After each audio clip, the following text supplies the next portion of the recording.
Hello guys, it's me Saurabh Manna. Welcome back to my channel. So Jharkhand के जितने भी students हैं जो लोग बीटेक फर्स्ट ईयर में एडमिशन लेंगे, तो जब आप लोग का चॉइस फिलिंग वगैरह सब कुछ हो जाएगा, चॉइस फिलिंग होने के बाद जब आप लोग को सीट अलॉटमेंट लेटर मिलेगा जिस कॉलेज के हिसाब से, तो उस कॉलेज में एडमिशन लेने के लिए आपको तो डॉक्यूमेंट्स वगैरह ज़रूरी है कि नहीं। तो कॉलेज में एडमिशन लेने के लिए क्या क्या इंपॉर्टेंट डॉक्यूमेंट्स है मैं आपको इस वीडियो के माध्यम से शेयर करूँगा। चाहे वो BIT सिंदरी क्यों ना, चाहे वो अदर कॉलेजेस क्यों ना, जैसे यूसेट हो गया, सेमी गवर्नमेंट कॉलेजेस हो गया, प्राइवेट कॉलेजेस हो गया, वहाँ में क्या क्या डॉक्यूमेंट्स मांगा जाता है सब कुछ क्लियर कर दूंगा। ओके। और ये नहीं कि हाँ BIT सिंदरी में जो डॉक्यूमेंट्स बोला गया तो बाकी कॉलेजेस में यही सेम डॉक्यूमेंट्स नहीं मांगेगा, ऐसा कुछ नहीं है। जो BIT सिंदरी में जो जो डॉक्यूमेंट्स बोला गया इंपॉर्टेंट डॉक्यूमेंट्स, बाकी अदर कॉलेजेस में भी यही सब डॉक्यूमेंट्स मांगा जाएगा। ठीक है। तो सबसे पहले स्टार्ट करते हैं BIT सिंदरी को लेके। BIT सिंदरी की बात की जाए तो पिछले साल की बात की जाए तो पिछले साल में ऑनलाइन और ऑफलाइन दोनों प्रोसेस था एडमिशन को लेके। जो लोग ऑनलाइन में एडमिशन लेना चाहते तो उन लोगों के लिए गूगल फॉर्म, गूगल मीट का सब कुछ लिंक्स वगैरह जारी कर दिया था। नोटिफिकेशन अलग से जारी किया गया था BIT सिंदरी की तरफ से अपने वेबसाइट में कि जिसको जिस ब्रांच सीट अलॉट किया गया था तो वो लोग इस टाइम में, इस डेट में ऑनलाइन अपना काउंसलिंग वगैरह कर सकता है। और इस लिंक में आप एक लिंक दिया जाएगा गूगल फॉर्म के तौर पे, और उस गूगल फॉर्म में जो जो डॉक्यूमेंट्स इस नोटिफिकेशन में मेंशन किया हुआ था तो उसमें अपलोड करने के लिए बोला गया था। तो शायद इस बार भी ऐसा हो सकता है, और अगर होगा तो सेम प्रोसेस ऐसा ही होगा और ऑफलाइन प्रोसेस भी रहेगा। आप कॉलेज जाके डॉक्यूमेंट्स लेकर आप अपना ऑफलाइन एडमिशन भी करवा सकते हैं। ठीक है। और जो लोग ऑनलाइन एडमिशन करेंगे तो उन लोगों के लिए फ़ीस कैसे पेमेंट करना होगा सब कुछ यहाँ पे दे दिया था पिछले साल वाला में। तो इस साल भी जब आप लोगों को नोटिफिकेशन जारी किया जाएगा तो शायद इसमें आप लोगों को भी ऐसे बोला जा सकता है कि अगर आप ऑनलाइन पेमेंट करेंगे तो आपको ऐसे पेमेंट मतलब फ़ीस पेमेंट करना होगा। यहाँ पे लिंक वगैरह सब कुछ जारी किया जाएगा। ओके। और जो लोग ऑफलाइन पेमेंट करेंगे, जो लोग ऑफलाइन एडमिशन लेंगे तो वो ऑफलाइन आप लोगों को ऑफलाइन पेमेंट करना होगा। अब बात की जाए तो डॉक्यूमेंट्स क्या क्या ज़रूरत है एडमिशन के टाइम में मैं आपको बता दूं। तो देखिए, JEE मेंस 2020 था तो इस बार 2021 का admit card and rank card मांगा जाएगा।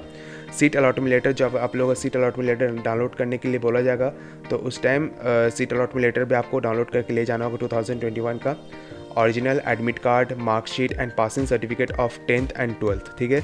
मार्कशीट, एडमिट कार्ड और पासिंग सर्टिफिकेट ले जाना होगा 10th का और 12th का। ठीक है।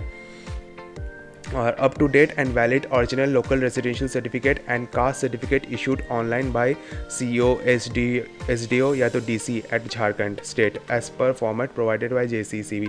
जो स्टूडेंट झारखंड से बिलोंग करते हैं, अगर उनका रेजिडेंशियल सर्टिफिकेट CO या तो SDO या तो DC का बना हो तो सबको रेजिडेंशियल सर्टिफिकेट सबको देना होगा, वो भी लोकल रेजिडेंट। ठीक है।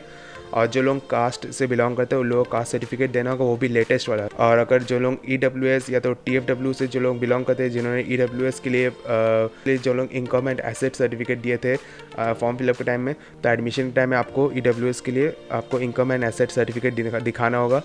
TFW के लिए भी सेम, जिन्होंने इनकम सर्टिफिकेट अपलोड किए थे एग्ज़ाम फॉर्म फिलअप के टाइम में, तो एडमिशन के टाइम में भी TFW के लिए फॉर्म दिखाना होगा, इनकम सर्टिफिकेट दिखाना होगा। ओके।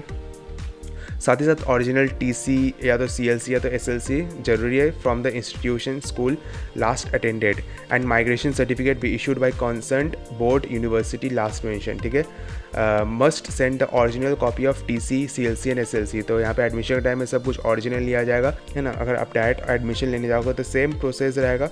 साथ ही साथ यहाँ पे ये भी बोला गया था गैप पीरियड एफिडेविट। अगर आपका गैपिंग, अगर आपका एजुकेशन में अगर आपका गैपिंग रहा, 1-2 साल का गैपिंग रहा, तो आपको गैप के लिए आपको ये बनवाना होगा, एफिडेविट बनवा लो होगा जो लोग ऑफलाइन के लिए जाओगे। ठीक है। एंटी रैगिंग तो देना ही होगा ऑनलाइन ऑफलाइन दोनों के लिए, है ना। एंटी रैगिंग सर्टिफिकेट देना होगा, कैरेक्टर सर्टिफिकेट देना होगा स्कूल से, 2 set of photo copies of Aadhaar card हो गया, 6th कलर पासपोर्ट साइज़ हो गया original, and 1 set photo copy of physically handicapped certificate. फिर आप जो लोग SMQ से बिलोंग करते हैं उन लोगों को भी original and set of copy देना होगा। और जो डॉक्यूमेंट्स है एडमिशन के टाइम में, जो डॉक्यूमेंट्स बोला गया सबका ओरिजिनल और जेरोक्स कॉपीज़ देना ही होगा, है ना।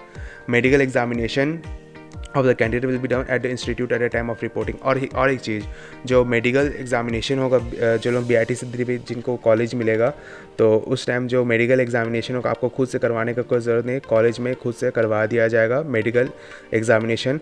वहीं पे करवा के वहीं पे आप लोगों को सर्टिफिकेट वगैरह मिल जाएगा। ठीक है। तो आपको अलग से कहीं से भी करवाने का कोई ज़रूरत नहीं है। ठीक है। और ये सब डॉक्यूमेंट्स का स्कैन कॉपीज़ और ओरिजिनल ज़रूर ले जाना ही होगा। ओके। इसके अलावा और भी जो बाकी कॉलेजेस, जैसे आपका यूसेट हो गया, आपका सेमी गवर्नमेंट कॉलेज हो गया, प्राइवेट कॉलेज हो गया, सेम डॉक्यूमेंट जो मैंने आपको बताया, ये सब डॉक्यूमेंट्स सेम बाकी सब कॉलेजेस में भी देना ही होगा। ओके, तो उम्मीद करता हूँ आपका सारा डाउट क्लियर हो चुका है। तो ये सब रेडी करके रख लीजिए, क्योंकि एडमिशन टाइम में ये सब बहुत ही इंपॉर्टेंट चीज़ है। एक भी अगर मिस रहा तो आपका एडमिशन जो है वो हाथ से निकल जाएगा। इसलिए आप लोगों से रिक्वेस्ट है, सब कुछ रेडी करके रखिएगा। Okay, so thank you.